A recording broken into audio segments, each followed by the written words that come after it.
Hello everyone, स्वागत है आपका आपके अपने channel one day exam crack में। आज हम पढ़ने वाले हैं बाल विकास के 50 क्वेश्चंस, जिसको हम सॉल्व करने वाले हैं। जो प्रीवियस ईयर के क्वेश्चंस थे उससे मिलते जुलते क्वेश्चंस हैं। इससे आप लोगों की यूपी टेट के एग्ज़ाम में या सी टेट के एग्ज़ाम में बहुत ज़्यादा हेल्प मिलेगी। तो ये मोस्ट इम्पॉर्टेंट क्वेश्चंस है गाइज, इसको आप लोग ज़रूर नोट डाउन कर लीजिएगा। तो चलिए शुरू करते हैं।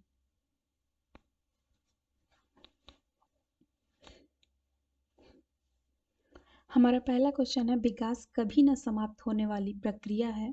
यह कथन किसने कहा है या किससे संबंधित है? तो इसे हम निरंतरता का सिद्धांत कहते हैं, जो हमेशा चलती रहती है और कभी समाप्त न होने वाली प्रक्रिया निरंतरता का सिद्धांत कहलाती है। नेक्स्ट क्वेश्चन है, संविधान के किस संशोधन से शिक्षा एक मौलिक अधिकार बन गई है? ऐसा कौन सा संशोधन था जिससे शिक्षा एक मौलिक अधिकार बन गई है? तो ये है 86वां संशोधन, जो 2002 में लागू हुआ था। मतलब 2002 में ऐसा वो किया गया था। और मैं जानती हूँ 2002 के आसपास में ऐसे कुछ हुआ था, जिसमें ये कहा गया था कि 6 से 14 वर्ष के सभी बालकों या बालिकाओं को निःशुल्क शिक्षा अनिवार्य की जाएगी। तो इसमें ये आता है 86वां संविधान संशोधन, इसे याद रखिएगा आप लोग। नेक्स्ट क्वेश्चन हमारा, अभिप्रेरणा के मूल प्रवृत्ति सिद्धांत के प्रतिपादक कौन थे? तो मैंने प्रीवियस ईयर क्वेश्चन जब सॉल्व कराया था, पेपर 1 और पेपर 2, और एक बाल विकास का मैंने प्रतिपादक और अधिगम और उनके प्रतिपादक का वो डाला था वीडियो। उसमें भी मैंने बताया था कि मैकडूगल ने 14 प्रकार के मूल प्रवृत्ति के सिद्धांत बताए हैं।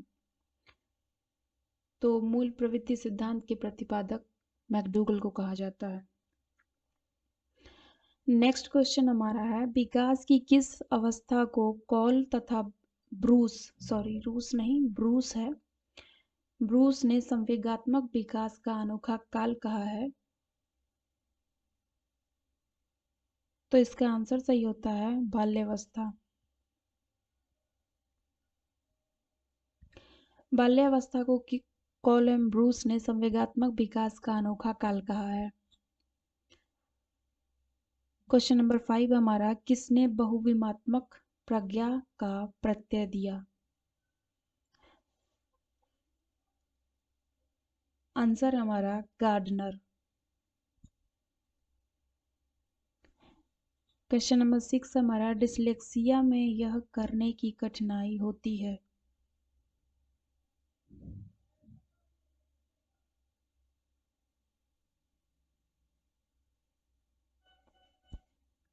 क्या करने की कठिनाई होती है?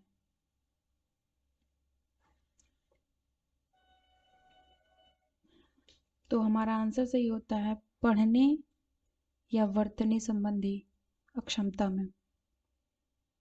क्वेश्चन नंबर 7 हमारा, कक्षा में छात्रों को प्रश्न पूछने के लिए क्या करना चाहिए?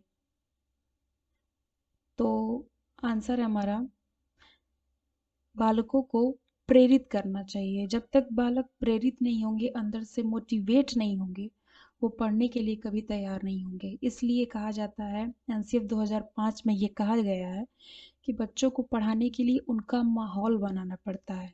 जिस भाषा में वो सीखना चाहते हैं वो भाषा बतानी पड़ती है। खेल में अगर वो रुचि रखते हैं तो खेल खेल के द्वारा पढ़ाना चाहिए, तभी वो रुचि ले पाएंगे और तभी वो सक्रिय रूप से भागीदार होंगे। नेक्स्ट क्वेश्चन है हमारा हमारा बच्चे की वृद्धि मुख्यतः संबंधित है किससे?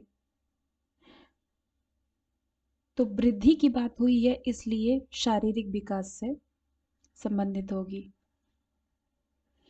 नेक्स्ट क्वेश्चन हमारा, किस सिद्धांत को पुनर्बलन का सिद्धांत भी कहते हैं? तो मैं आप लोगों को बता चुकी हूँ कि ये स्किनर महोदय ने दिया था, जिनका नाम बीएफ स्किनर है। इनका दूसरा नाम जो है वो क्रिया प्रसूत अनुबंधन भी है और नैमित्तिक सिद्धांत भी कहलाता है, और स्किनर बॉक्स के नाम से भी जाना जाता है। तो इसे हम क्रिया प्रसूत अनुबंधन का सिद्धांत कहते हैं। 10th क्वेश्चन हमारा, कौन सी अवस्था ब्रूनर के संज्ञानात्मक विकास सिद्धांत का अंग है? तो उनके कौन कौन से अंग हैं? ये है प्रतिबिंबात्मक अवस्था, क्रियात्मक अवस्था और संकेतात्मक अवस्था। नेक्स्ट क्वेश्चन हमारा, कौन सा संज्ञानात्मक क्षेत्र से संबंधित है? तो जो हमारा संज्ञानात्मक क्षेत्र ब्लूम टेक्सोनॉमी में हमारा कहा गया था, जो हमारे सीरियल वाइज थे, वो था ज्ञान, बोध, अनुप्रयोग, विश्लेषण, संश्लेषण और मूल्यांकन। ध्यान रखिएगा, इसका सीरियल वाइज ही आपको याद रखना पड़ेगा। कभी भी एग्जाम में पूछ सकता है कि न्यूनतम श्रेणी कौन सी है, तो आपको ज्ञान बताना पड़ेगा। अधिकतम श्रेणी कौन सी है, तो आपको मूल्यांकन बताना पड़ेगा। इसलिए आपको ये श्रेणी क्रम याद रखना पड़ेगा। 12th क्वेश्चन है, अधिगम के वक्र कौन कौन से हैं? तो हमारा आंसर सही होता है मिश्रित, नतोदर और उन्नतोदर। नेक्स्ट क्वेश्चन 13 हमारा, यदि शिक्षक कक्षा में एक छात्र को समस्यात्मक बालक के रूप में पाता है तो उसे बच्चे को क्या करना चाहिए? कई सारे ऑप्शंस आपको दिए जाएंगे। दंडित किया जाना चाहिए, अभिभावकों से शिकायत करनी चाहिए, प्रिंसिपल से शिकायत करनी चाहिए, और लास्ट में आपको ये ऑप्शन भी मिलेगा कि बच्चे से परामर्श देना चाहिए या बच्चे की कठिनाइयों को, परेशानियों को पूछना चाहिए, पता करना चाहिए, तब जाकर के उपचारात्मक शिक्षण में उपचारात्मक जो हेल्प होती है उसमें परामर्श देना चाहिए। क्वेश्चन नंबर 14 था हमारा, पाठ्य सहगामी क्रियाएं मुख्यतः संबंधित हैं किससे?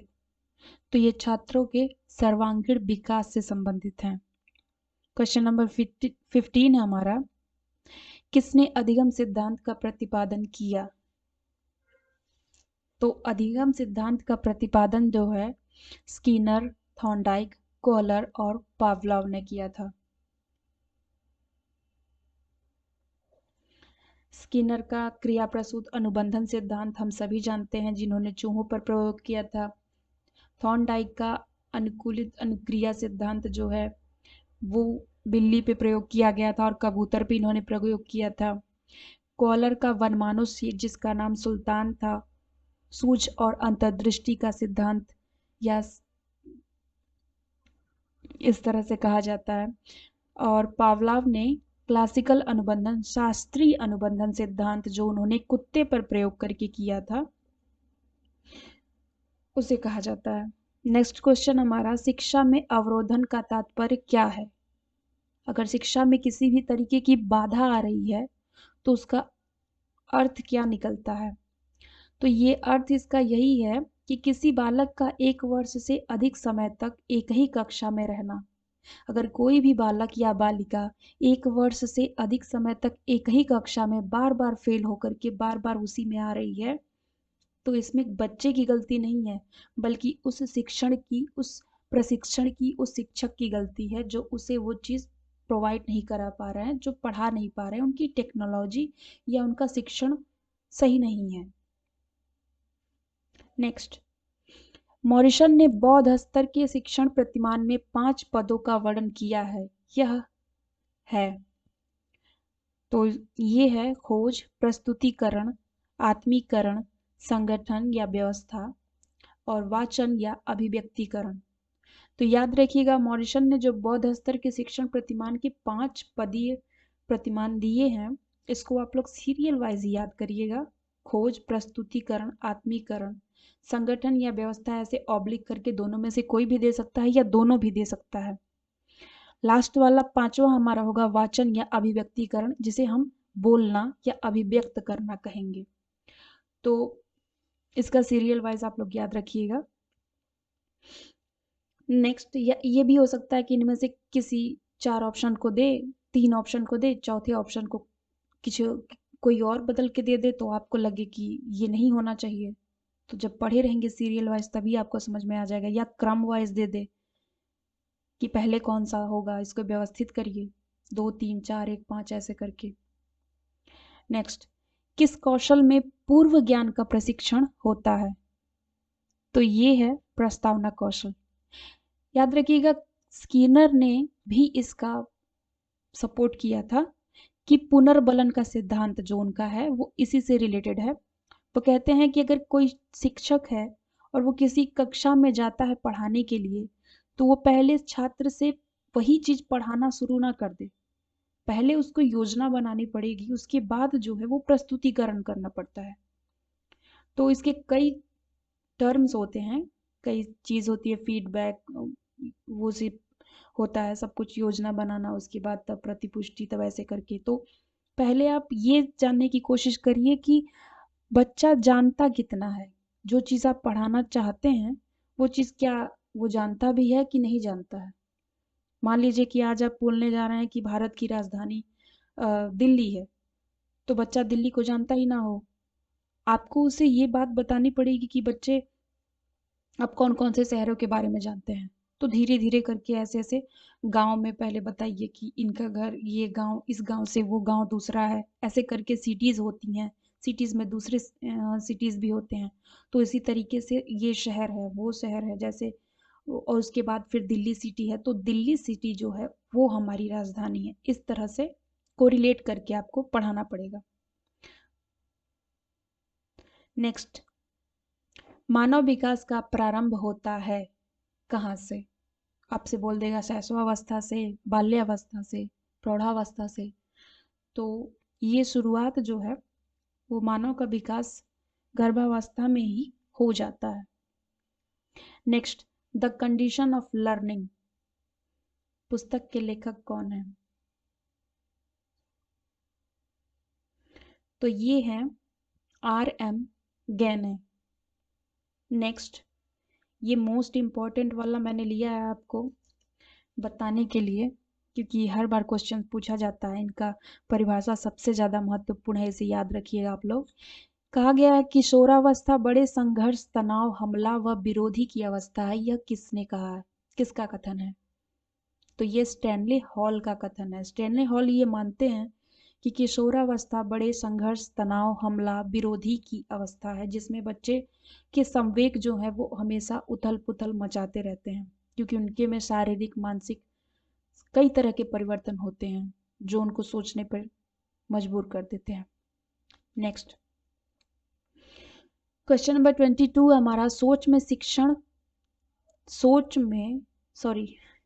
शिक्षण में के भारतीय प्रतिमान में, ये सूक्ष्म शिक्षण है, सोच में ये मिस प्रिंट हो गया है। सूक्ष्म शिक्षण में के भारतीय प्रतिमान में कुल कितना समय लगता है? तो कई ऑप्शंस आपको मिलेंगे, 45 भी मिलेगा, 40 भी मिलेगा, 36 है इसका आंसर सही। एक बार ये यूपी टेट 2020 में पूछा गया था, तो कितने लोग 30 लगा करके आए थे, तो इसका ध्यान रखिएगा आप लोग। नेक्स्ट एक परिभाषा है, व्यवहार के कारण व्यवहार में परिवर्तन ही अधिगम है। यह किसने कहा है? तो ये गिलफोर्ड महोदय ने कहा है। नेक्स्ट क्वेश्चन, एक और परिभाषा है हमारी जो मैंने आपको बताया होगा, ये है, सीखने का पठार सीखने की प्रक्रिया के मुख्य अभिलक्षण हैं जो उस स्थिति को प्रकट करते हैं जिसमें सीखने की प्रक्रिया में कोई उन्नति नहीं होती। यह कथन किसका है? तो ये रॉस महोदय का है, इसे याद रखिएगा। नेक्स्ट, समस्या समाधान का प्रथम चरण क्या है? तो ये है समस्या की पहचान। आपको सबसे पहले समस्या की पहचान करनी होगी कि बालक क्यों परेशान है, उसके बाद उसको निवारण करना पड़े। पता चले कोई बालक अगर परेशान है तो आप उसको पीट दें तो और कुछ नहीं हो पाएगा। वो ऑलरेडी परेशान है, वो आपकी बात और नहीं मानेगा, उल्टा उसको कुंठा होगी आपसे, आपसे ईर्ष्या हो जाएगी और आपका साथ देगा ही नहीं पढ़ाई में। तो इसलिए बच्चे को सपोर्ट देने के लिए, उसको अपने सपोर्ट में लेने के लिए भी, ताकि वो आपके शिक्षण में भी साथ दे, सहायता, तो आप उसकी करने के लिए समस्या की पहले पहचान करिए, उसके बाद फिर उसको उसका निवारण करिए। तो ये उपचारात्मक शिक्षण में आता है। 26 क्वेश्चन हमारा, बालकों का अधिगम सर्वाधिक प्रभावशाली होगा जब बालकों का संज्ञानात्मक, भावात्मक तथा मनोचालक पक्षों का विकास होगा। ये मनोज कौन है भाई? आप में से किसी का नाम होगा तो प्लीज माइंड मत करिएगा, मिस प्रिंट हो गया है। 27 क्वेश्चन हमारा, कोहलर का सिद्ध करना, कोहलर यह सिद्ध करना चाहता था कि संज्ञानात्मक संकार्य है। 28 क्वेश्चन हमारा, किसी भी नई भाषा को सीखने के लिए कहाँ से प्रारंभ किया जाना चाहिए? तो ये प्रारंभ होना चाहिए अक्षरों व शब्दों के मध्य सहचर्य से। नेक्स्ट, समावेशी कक्षा में किस प्रकार के छात्र शामिल होते हैं? सामान्य और विशिष्ट छात्र, गणित संबंधी अधिगम क्षमता को सॉरी 29 क्वेश्चन हमारा, समावेशी कक्षा में किस प्रकार के छात्र शामिल होते हैं? तो इसमें दोनों प्रकार के छात्र जो हैं वो शामिल होते हैं, सामान्य और विशिष्ट दोनों। नेक्स्ट है हमारा, गणित संबंधी अधिगम क्षमता को क्या कहते हैं? तो इसे कहते हैं गणना दोष या डिस्कैलकुलिया। आपसे ये पूछ ले कि वर्तनी संबंधी अक्षमता को क्या कहते हैं, तो उसे डिसलेक्सिया कहते हैं। लेखन संबंधी जो होता है उसे डिस्ग्राफिया कहते हैं, लेखन दोष होता है। और एक होता है जो गतिक अक्षमता होती है, उसे अफेजिया कहते हैं। नेक्स्ट, समावेशीकरण की सफलता के लिए आवश्यक है क्या? तो संवेदनशीलता। 32 क्वेश्चन है, कौन से संवेग का तत्व है?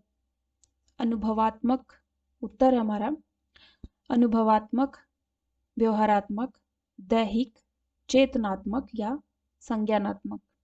तो ये चारों हमारे सही हैं। 4 ऑप्शंस के क्वेश्चंस मैं नहीं बना पाई हूँ। मैंने सोचा कि इस तरह से आपको डायरेक्टली बिना बोरियत के आंसर तुरंत मिल जाएंगे तो आपको ज़्यादा पसंद आएंगे शायद। अगर आप लोगों को कोई ऑब्जेक्शंस होता है तो बताइएगा, तो मैं ऑप्शनल वाले भी क्वेश्चंस ले आऊंगी आप लोगों के लिए। नेक्स्ट, संज्ञानात्मक क्षेत्र का सही क्रम क्या है?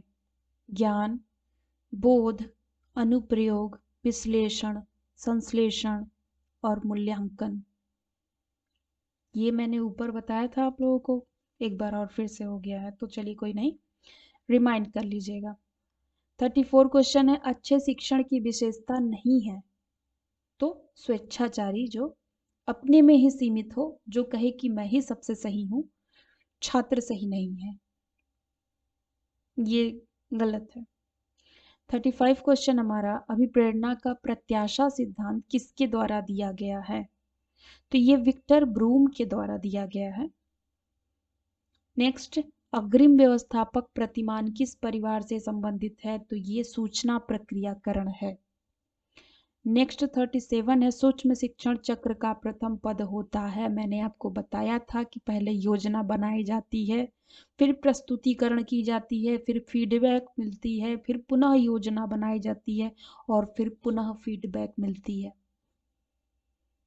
नेक्स्ट, भाषा विकास से कौन संबंधित है? तो इनका नाम मोस्ट पॉपुलर है, आप लोग याद रखिएगा, जग जाहिर है, पूरी दुनिया जानती है कि इनका नाम नॉम चॉम्स्की है।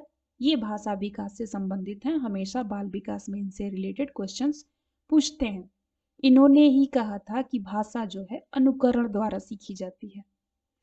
39 क्वेश्चन हमारा, थॉर्नडाइक ने अपने सिद्धांत को किस शीर्षक से सिद्ध किया था? तो ये शीर्षक था अधिगम के प्रयास एवं भूल का सिद्धांत। लास्ट क्वेश्चन हमारा, लास्ट नहीं है, गिरोह अवस्था किस आयु वर्ग एवं विलंब, ऊपर कर देते हैं, विलंब विकास से संबंधित है? तो ये है 8 से 10 वर्ष का सामाजिकरण। नेक्स्ट, गिरोह अवस्था आयु वर्ग वो है जो बाल्यावस्था में जो आएगा, तो उसमें बालक जो है वो समाज के साथ रहना, उठना बैठना, उनका अनुकरण करना सीख जाता है, तो उसमें बालक का समाजीकरण हो जाता है। नेक्स्ट है, जीन पियाजे के अनुसार संज्ञानात्मक विकास की तृतीय अवस्था कौन सी है? तो ये है हमारी मूर्त संक्रियात्मक अवस्था। नेक्स्ट, पियाजे के अनुसार संज्ञानात्मक के विकास की द्वितीय अवस्था कौन सी है? तो ये है पूर्व संक्रियात्मक अवस्था। नेक्स्ट, पियाजे के अनुसार संज्ञानात्मक की चतुर्थ अवस्था कौन सी है? तो ये है औपचारिक या अमूर्त संक्रियात्मक अवस्था। नेक्स्ट है हमारा, पियाजे के अनुसार संज्ञानात्मक विकास की प्रथम अवस्था कौन सी है? तो ये है संवेदीगामक अवस्था। अब मैं आपको इसकी एज बताती हूँ। संवेदीगामक अवस्था प्रथम अवस्था है जो कि जन्म से 2 वर्ष चलती है। दूसरी अवस्था है पूर्व संक्रियात्मक अवस्था जो कि 2 से 7 वर्ष चलती है। तीसरी अवस्था है मूर्त संक्रियात्मक अवस्था जिसे हम अनौपचारिक संक्रियात्मक अवस्था भी के नाम से भी जानते हैं, जो है 7 से 11 वर्ष चलती है। और आखिरी है हमारी औपचारिक या अमूर्त संक्रियात्मक अवस्था जो 11 से आगे तक चलती है। आगे बढ़ेंगे हम क्वेश्चन नंबर 45 पे। थॉर्नडाइक के प्राथमिक नियम कौन कौन से हैं? तो ये है तत्परता का नियम, अभ्यास का नियम और प्रभाव का नियम। नेक्स्ट, अनुकूलित अनुक्रिया सिद्धांत के अनुकूलन पर बल देता है। अनुकूलित अनुक्रिया सिद्धांत किसके अनुकूलन पर बल देता है? तो ये व्यवहार के अनुकूलन पर बल देता है। 47 क्वेश्चन हमारा, क्रिया प्रसूत अनुबंधन का दूसरा नाम क्या है? तो देखिए इसमें बता दिया गया है, जो मैं ऊपर बता चुकी हूँ आपको, किसका नाम नैमित्तिक अनुबंधन सिद्धांत या पुनर्बलन का सिद्धांत कहते हैं। 48 क्वेश्चन हमारा, प्राचीन अनुबंधन सिद्धांत किसने दिया था? तो ये जो है इवान पेट्रोविच पावलोव, जिन्होंने 1904 में अवार्ड भी जीता था, नोबेल पुरस्कार इनको मिला था। इन्होंने कुत्ते पर प्रयोग किया था। 49 क्वेश्चन है, चिन्ह अधिगम किसने दिया था?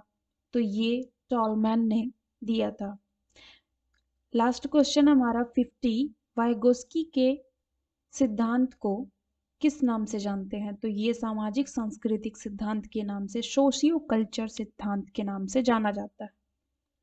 तो यहाँ हमारे 50 क्वेश्चन कंप्लीट होते हैं। आपको कोई भी डाउट या कोई भी क्वेरीज हो तो कमेंट सेक्शन में कमेंट करके ज़रूर बताइएगा।